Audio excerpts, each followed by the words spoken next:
Good morning! It's a beautiful day with me, Master Hans Kua. Ito po ang horoscope for Thursday, March 13. Para sa mapinanganak ng Year of the Rat, pagtuunan ng pansin ang pagbubuo sa strong connections. Purple at 8. Kay Ox naman tayo, uminom ng maraming tubig para manatiling alerto sa pag-aaral. Pink at 7.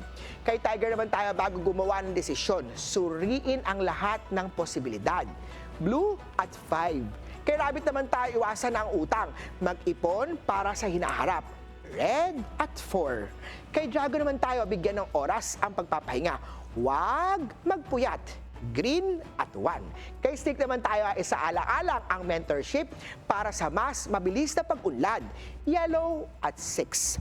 Ito naman kay Year of the Horsey. Suportahan ang goals ng iyong partner. Magkasama kayong aangat.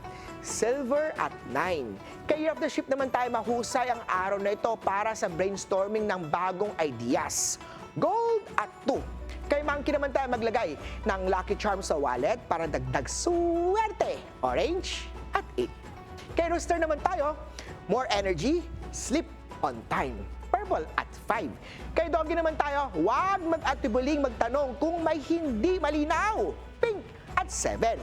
Kay Piggy naman tayo, mag-focus sa small wins. Ito ay magdadala ng tagumpay. Blue at 4. Ako po si Master Hans Kua. Paalala lang ha, ito po ay patnubay lamang. Ang tunay na swerte ay nagsisimula sa pagiging totoo. Abangan ang horoscope of the day dito lang po sa It's a Big